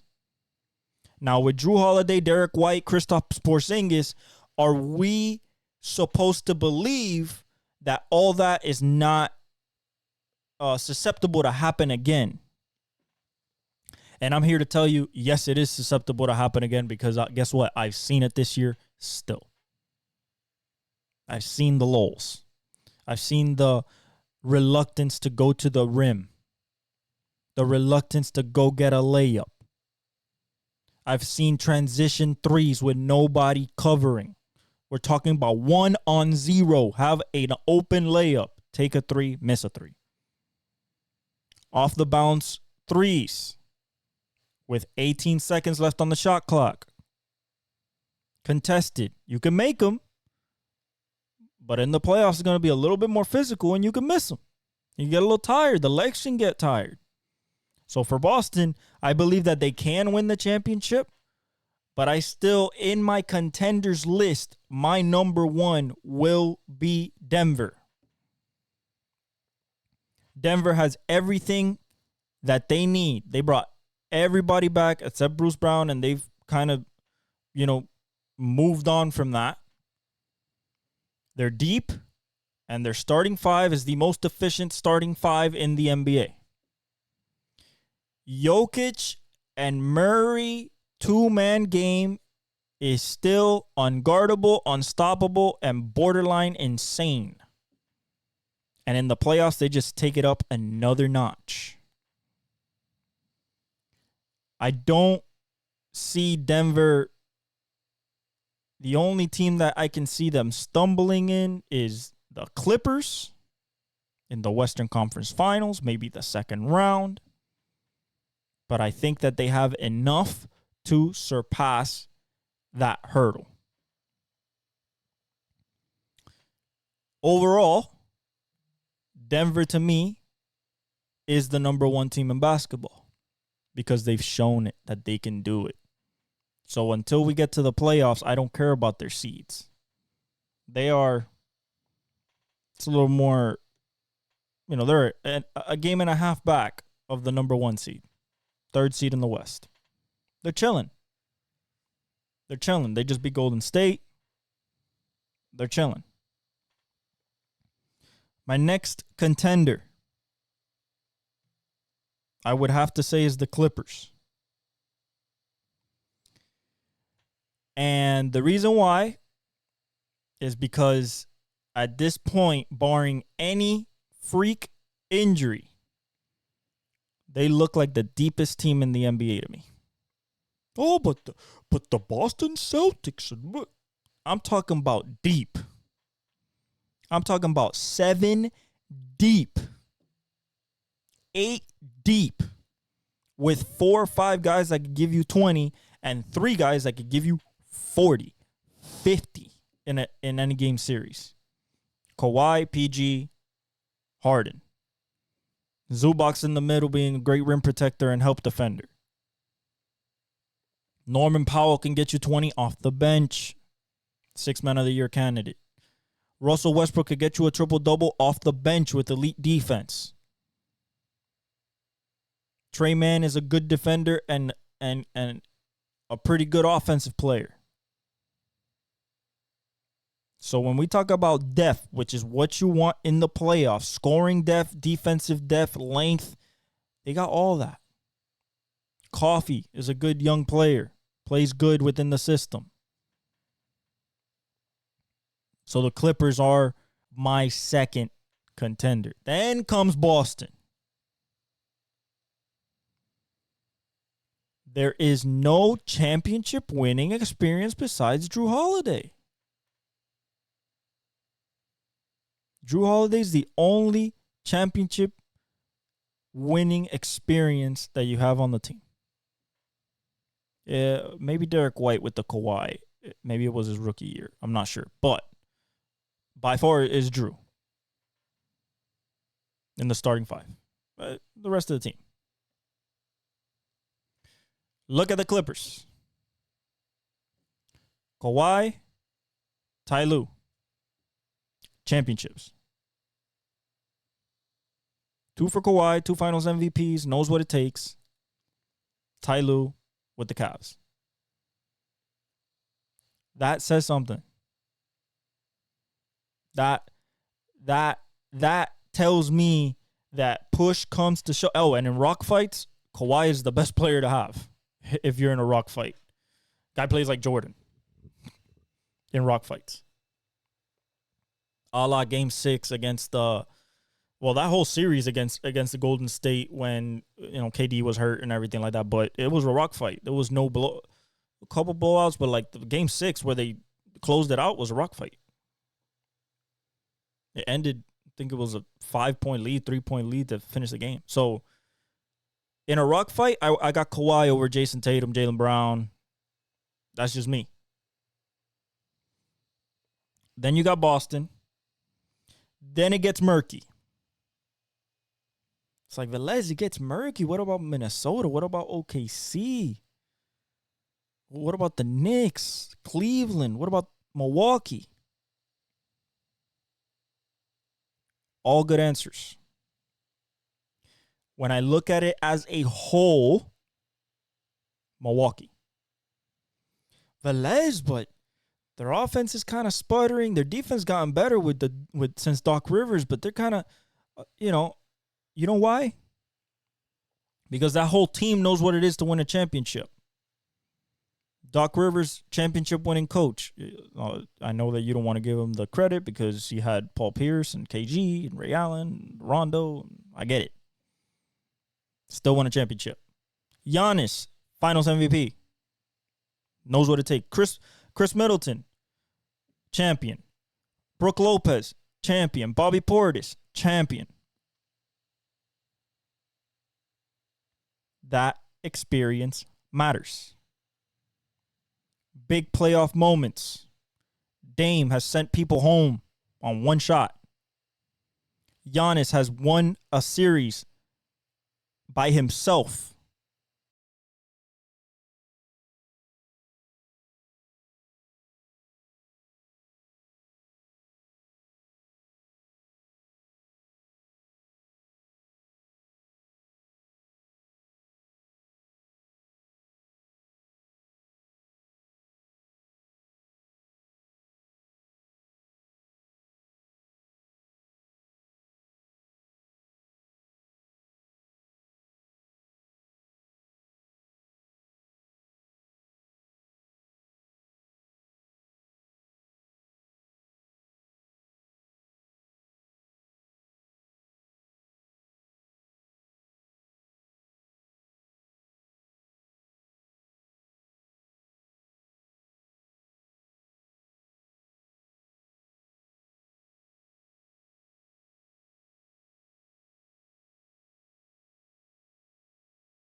In a game 6.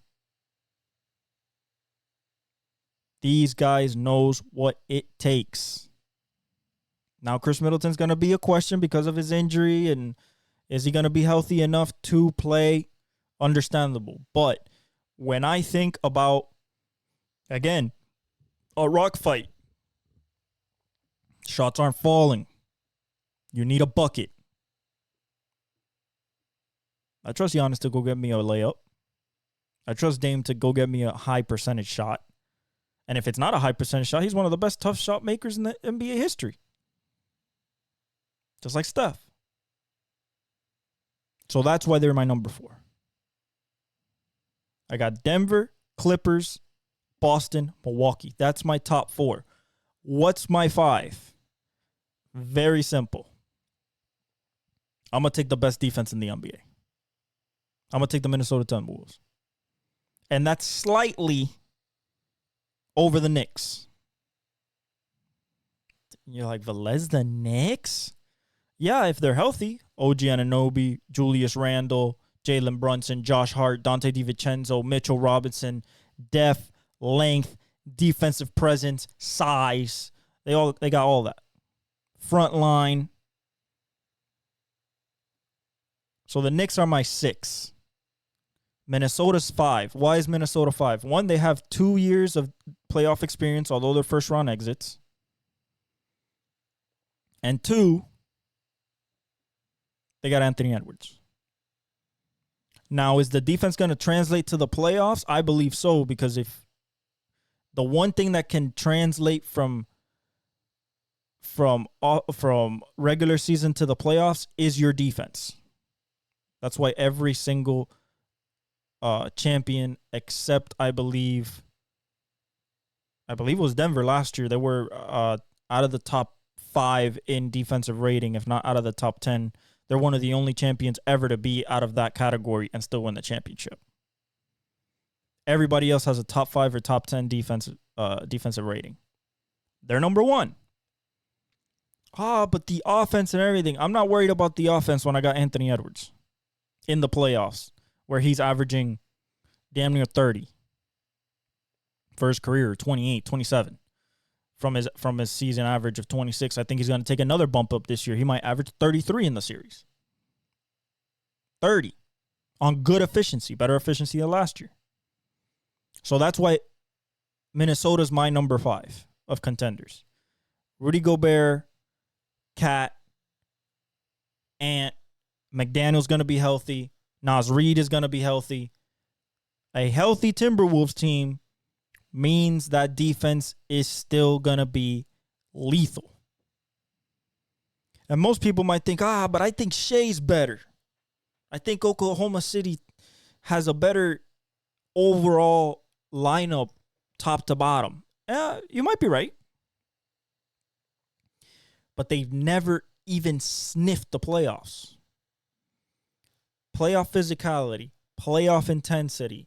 The scouting reports get a lot more detailed. I believe that Shea's going to be a champion one day, but you need to go through the growing pains in order to reach the mountaintop. There's a reason why most superstar players and legends of this league have won championships, besides Dwayne Wade in his 3rd year, besides Kobe being with Shaq when he was 22, 26, 27, 28. Those are your prime championship winning years. Giannis won it at 26. Steph won it at 25. Jokic won it at 27 last year. That's where those prime comes. That's why people are still holding out hope for Tatum, even though he's been in the league for 7 years, because he's 25. Well, Shea's 25. So to me, Shea's is 2 years away. Unless they get a crazy run this year, go to the Western Conference Finals and get beat by the Denver Nuggets, and then next year they're ready to take the leap. But I think that the playoff intensity and playoff defensive intensity, how the scouting reports are going to come after Chet, how they're going to come after J-Dub, how they're going to come after Shea, how focused on it's going to be, that the others are going to have to produce in big-time moments, I think that they're going to fall short. That's not a knock. They're actually arriving earlier than expected. That's my top 5. There is a small chance that Ant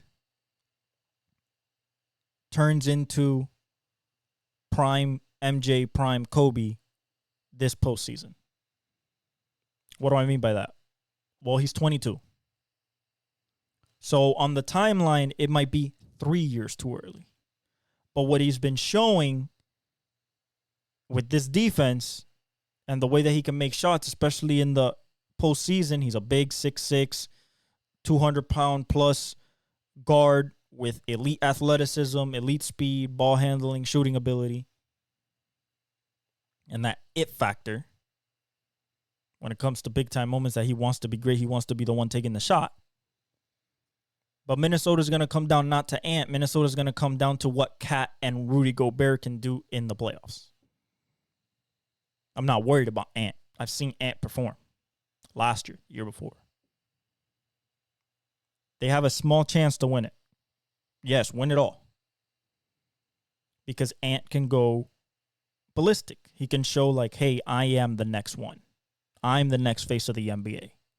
I'm the one who's going to carry this league with Victor Wembanyama and Luka Doncic, but I'm going to be the American that. But they have a small chance. He's 22.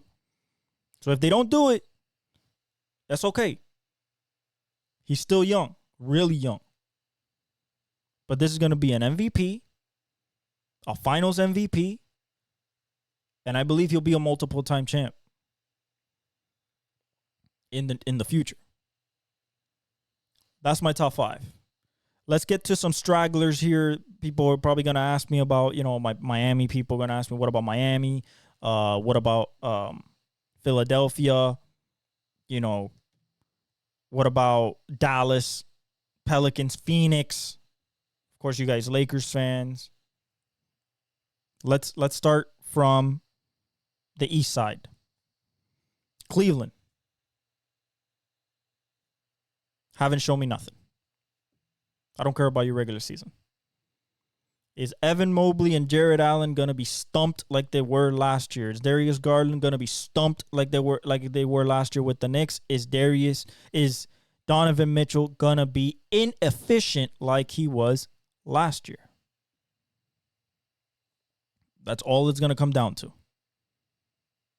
If everybody plays up to their potential and what they've been playing this year, they can make it far. Maybe it is Boston, Cleveland in the Eastern Conference Finals. But I don't see them getting out of the second round even at their highest ceiling, because although their defense, I believe, is second, if not top 5,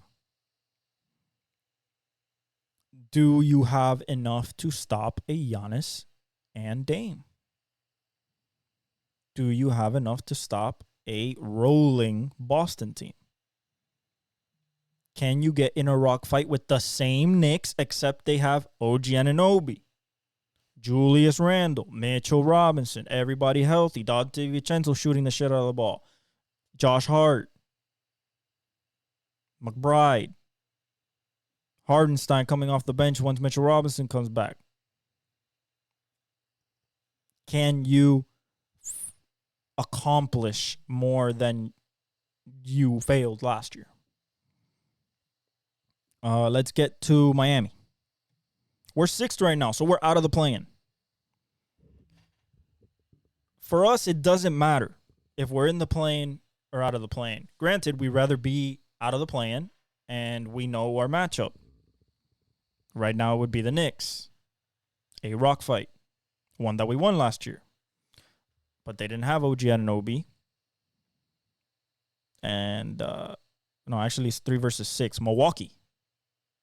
So the same first round matchup as last year.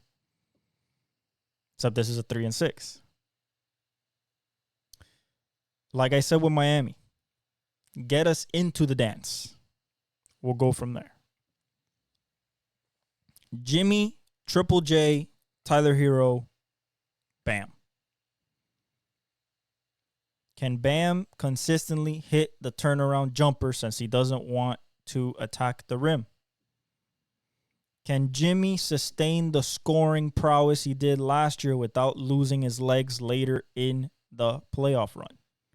Is Tyler Hero the missing piece that we need in order to add to the scoring that Jimmy provides and therefore takes the load off of Jimmy in certain parts of a game?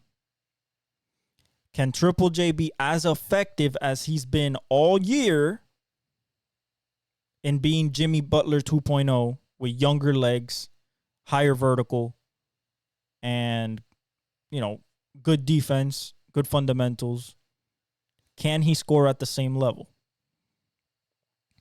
Versus the Milwaukee Bucks in a first-round matchup with Damian Lillard. What happens? Well, you're hoping that Jimmy and Giannis cancel each other out, and then you're praying that Tyler can cancel out Dame.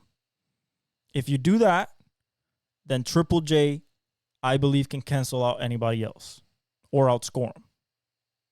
And Bam kills the spoils if he does a good job on Giannis, like he did last year. I trust in Spo. I trust in the defensive guru that he is. and I trust in Heat culture. So I'm not counting him out by any means.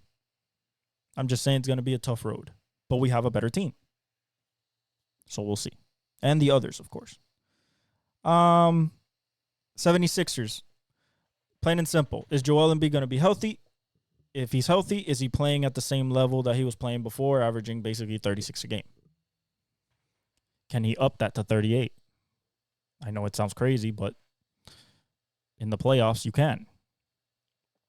Or is the foul baiting and the constant complaining for calls in the playoffs that hasn't worked before is gonna, like it did to James Harden, gonna affect his efficiency?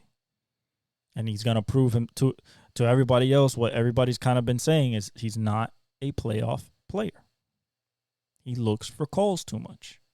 And then with that size and how dominant he can be, that's why Shaq is disappointed every single playoff run with him, because he could be as dominant as Shaq. So that's their issue. Indiana, no defense. No defense. Orlando, too young. They're 8th right now. Too young. Too young Paolo, too young Franz, coaching, all the above. Kind of arriving earlier than expected. Although people expected them to be in the play-in, that's where they're at right now. But with Paolo in his second year, a little bit earlier than expected. First of all, can they get out of the play-in? Absolutely. Can they give somebody a run for their money? Defensively, I don't think offensively they have the chops, because they would have to face a Boston or a Cleveland, and offensively, those teams are superior. West, because I'm not going to talk about the Bulls or the Atlanta Hawks. They're non-factor. Phoenix. Is Bradley Beal going to be healthy? That's it. You have a incredible offense when Bradley Beal is playing alongside Booker and Kevin Durant. If Kevin Durant is playing alongside Booker and that's it, you don't have enough firepower because of your shortcomings on the defensive side of the ball to be able to keep up with a Clippers, with a Denver, to some extent OKC. So that's your biggest issue. Bench depth. And the fact that if you don't have Beal, I don't see you scoring enough to what you give up, to move forward and go deep. That's your biggest question. New Orleans, Zion. That's it. Is Zion going to be 100%? Is he going to be playing at his fullest potential? And is he going to be aggressive every single time he gets the ball? I don't like passive Zion. Passive Zion is lazy Zion. I like on the ball, point Zion. That is what creates all the mismatches this team creates, because as soon as he touches the paint, they crash. And all they have is shooters spread around him. From top to bottom, shooters. Besides Larry Nance, maybe. Everybody else can shoot. And some of them can shoot the shit out of the basketball. Jordan Hawkins, Trey Murphy, CJ McCollum, B.I., like Valanciunas, shoot the shit out of the ball. But Zion has to be point Zion and has to be aggressive. Has to look for his shot in the paint. Has to be active defensively. Go after loose balls. 50-50. The dirty game. Get rebounds. That's how the Pelicans can upset everybody, because there is no matchup for Zion, even for the Nuggets. Too athletic, too fast, too skilled. Denver cannot deal with him. Put Aaron Gordon on him. Put Jokic on him. Whoever you want. Too fast, too big, too strong. But if he's aggressive, then they can take that all the way to the championship. They're the dark horse. If there's them in Dallas, we'll get to Dallas in a second. Them and Dallas are the biggest dark horses. Why? There's no matchup for Zion if he is fully Zion. If he plays to the potential that he was supposed to play at during his rookie year and his second year when he was averaging 27 on 65% true shooting, if he's that efficient, that aggressive, that much of a problem, this team is unstoppable because of BI, because of CJ, because of Trey Murphy, Valanciunas. There's no way to stop, because you either stop Zion and put every single resource you got into stopping Zion, then you're going to get 40 from BI, 30 from CJ. Trey Murphy's going to drop 6 threes. If they play Jordan Hawkins, he could drop 6 threes. So there's a problem there. Their defense has to be better, especially at the end of the stretch of games, but they have the defensive personnel in order to lock down the perimeter. And Valanciunas is a decent rim protector. That's why they're a dark horse to win the I'm talking about dark horse. Okay, the dark horse. Like if we saw it from out of nowhere, but it can happen, Zion and the Pelicans. The other dark horse is Dallas. Oh, but their defense has never been there and their size. Yeah, but then now they got Daniel Gafford, PJ Washington. They have good front line size in Derek Lively, PJ Washington, Daniel Gafford. PJ can hit the 3. Derek Lively and Daniel Gafford are 2 of the best alley-oop threats in the league and pick and roll. And at the end of the day, if you're talking about a rock fight, who else do you want than Luka and Kyrie? The 2 best clutch scorers in the league this year. Kyrie's been for a while, but Luka, is just stepping more into his own. 34 a game, unstoppable, almost a triple-double, true shooting. I mean, everything and anything he can do for you. Their defense is better now that Gafford is there, PJ Washington's there. Their interior defense is better. That's another dark horse. There is no stopping Luka. There is no stopping Kyrie. If you think you can stop him, you're not. You double Luka, he's going to kill you with the pass. You single coverage Luka, he's going to put 50 on you. Same thing with Kyrie. You allow Kyrie to get transition threes. You allow Kyrie to dance on you, get in the paint. He'll score 35 to 40. You double him, it's going to be the Luka show. A lot of Derek Lively flying. A lot of PJ Washington flying. A lot of Daniel Gafford. A lot of Josh Green threes. Hardaway Jr. If their defense sticks to above a top 15 defense, their offense can take them to the title. Because nobody can deal with that offense. Even Denver. You cannot. There's nobody in Denver that can cover both Kyrie and Luka, especially in the pick and roll. Too skilled on either side. Those are the 2 dark horses. Let's talk about the Lakers. Not enough shooting, a la Stephen A. Thank you for repeating this over and over and over and over again. It's finally sinking into America's and First Takes and ESPN's minds when they do an A block talking about the Lakers. Not enough offense. Can't beat Denver. Can't beat OKC. Can't beat Phoenix. Can't beat Pelicans. If it comes to an offensive battle, you're not going to be able to beat no one. No one. If somebody's hot, if the Clippers are hot, OKC, if Anthony Edwards is hot, because of your offensive shortcomings, if they get stops on you, you're not stopping them. And the reason I say that is because, you have, Anthony Davis and LeBron James and everything. Yeah, but what if multiple people are cooking? What if Chet and J-Dub and Shea's cooking? What if Kawhi, PG, and James Harden are cooking? What if Jamal, MPJ, and Jokic is cooking? What are you going to do when Luka, Kyrie, and Tim Hardaway Jr. are cooking? Nothing, because you have nothing on the other side to help you return the favor. LeBron can give you 25 and be exhausted. Anthony Davis can give you 30 and 10 and you still lose. Look at your record. You've been healthy all year. That's what you are. 9th in the West. Golden State. You have figured out the lineup.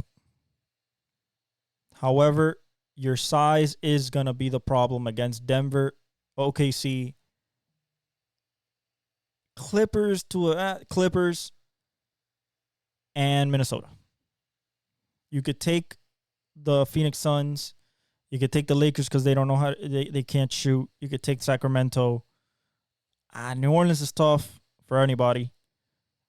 But Minnesota, OKC, Denver, and the Clippers are a very, very tough matchup for you guys because of the interior size. Zubac is larger than Draymond Green and Looney. So is Gobert. So is Kat. So is Chet.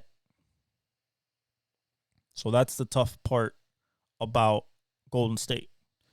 All they want to do is get in the dance. They're 10th right now, half a game back of 9. 3.5 games back of, actually 4 games back of the 6th spot held by New Orleans right now.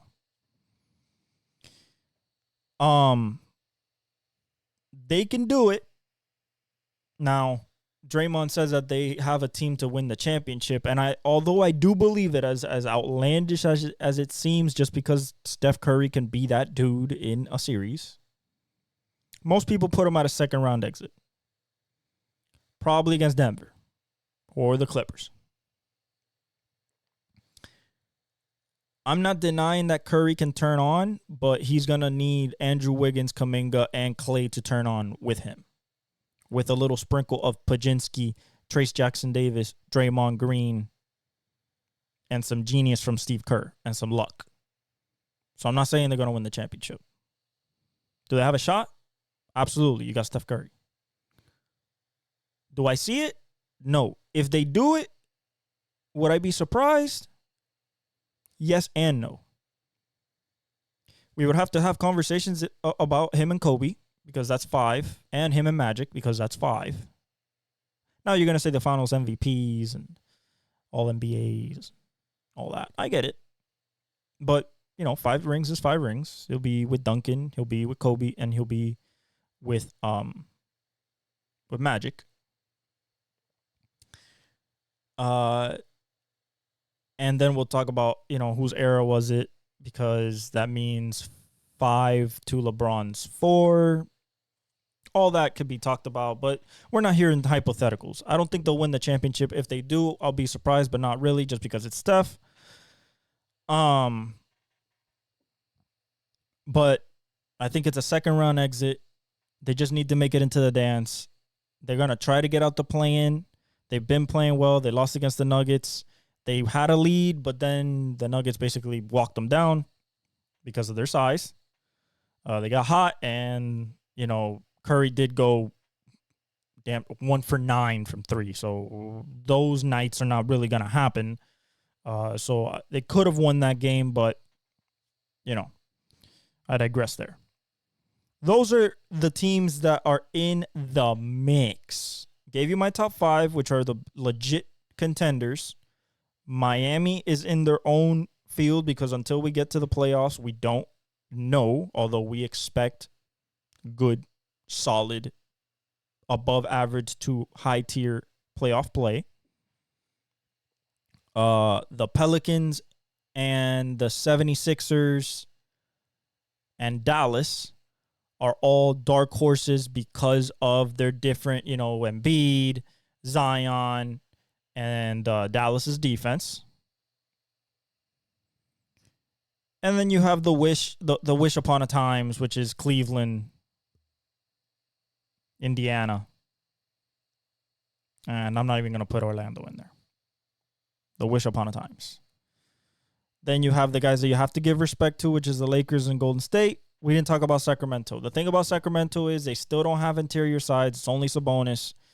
De'Aaron Fox is great. Malik Monk is great. Keegan Murray's great. So is Harrison Barnes. But I don't think they can keep up with the Nuggets. I don't think they can keep up with the Clippers. I don't even think they can keep up with a Timberwolves or OKC. I just don't think that they have the proper personnel to deal with those people. They're a really good team, but right now there's really good teams all over the West. A couple little things here and there that I wanted to touch on before we get out of here.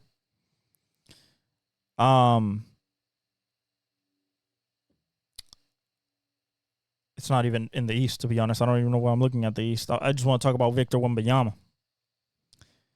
I think him and Anthony Edwards are going to be the guys. Him, Anthony Edwards, and Luka.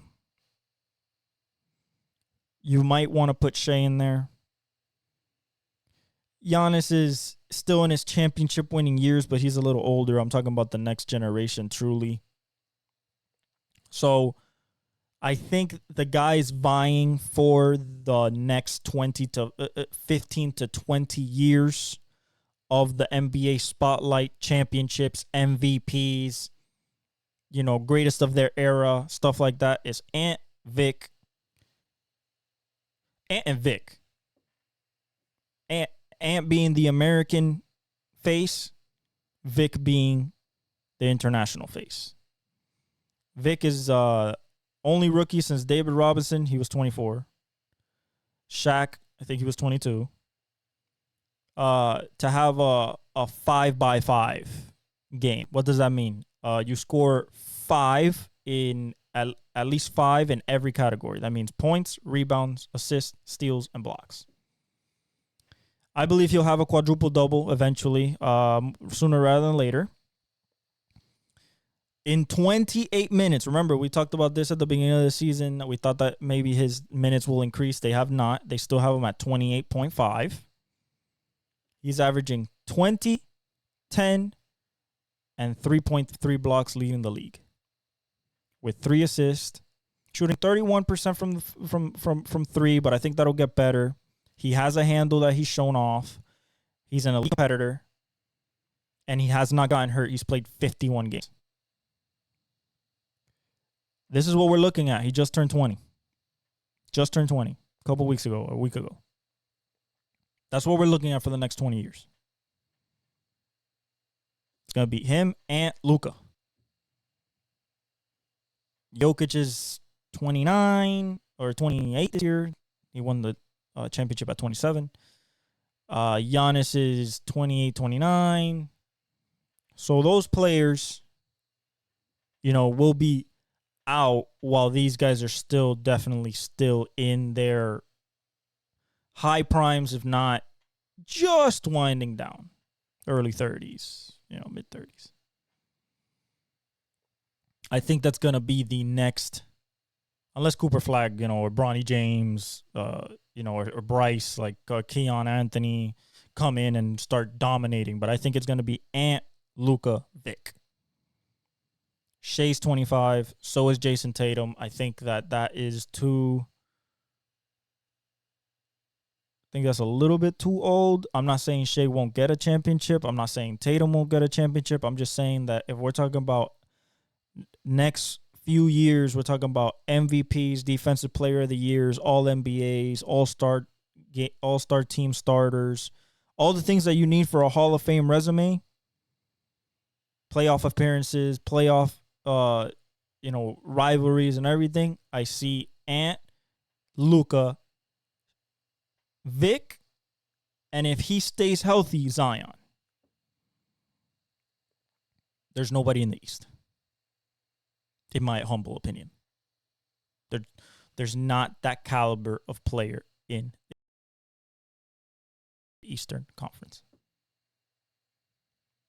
Unfortunately. Kind of like the NFC and the AFC. When you look at the talent pool of what is on each conference, you're like, damn, there's a difference. But yeah, Scoot, I wish they would just play him more. I guess he's hurt. Shaedon Sharp hasn't played in, I think, over 2 months. I wish Portland would just run out there with their young lineup. I wish Houston would run out there with their young lineup. They're still starting Fred VanVleet, Derek Brooks, Jalen Smith. Like, at least move Jalen Smith to the bench and bring Cam Whitmore. Utah is finally starting Keontae George. Finally, thank God. They're starting with Colin Sexton. And I like what I see, but Vic is going to win the Rookie of the Year. Him and Chet is a conversation, but 20, 10, 3.3 blocks, leading the league in blocks, 28 minutes a game. I mean, although it's a losing, the rookie of the year has never been about winning. It's been mostly about stats. And 20 and 10, yeah, that's tough to deny as a 19-year-old. So I think Vic is going to win the rookie of the year. And as for the MVP, I got Jokic right now. I wish I could say Shea. Possibly Shea if they get the number 1 seed. But right now, Jokic is third in the West, and he's the most impactful guy on the court. So, he just dropped 32, 16, and 16 against the Warriors. Nuts. Yeah, he's just unstoppable. He's the best player in the league right now. And I think he's going to win his 3rd MVP. I would like Shea to win it just because he is averaging 31 and he's 2nd in the West. And I think he deserves it, if not Luka. But Luka's 8th in the West right now. So unless he gets into that top 6, if not the top 5, I don't see Luka getting. He might be 2nd, he might be 3rd. I don't want to hear Tatum. He's averaging 27. He's not even close to, the team. Whether it's biased over the finals and the Eastern Conference Finals and all that, he's just not that type of player in anybody's eyes. But I think Jokic is the MVP. That is episode 85 of El Exec Talk with Alvarez. I love you guys. Thank you for all the support. Like, subscribe, hit the notification bell. Follow me on all my socials. Links are in the description. I love you guys. God bless. And I'll see you on Thursday. Leave you with the outro.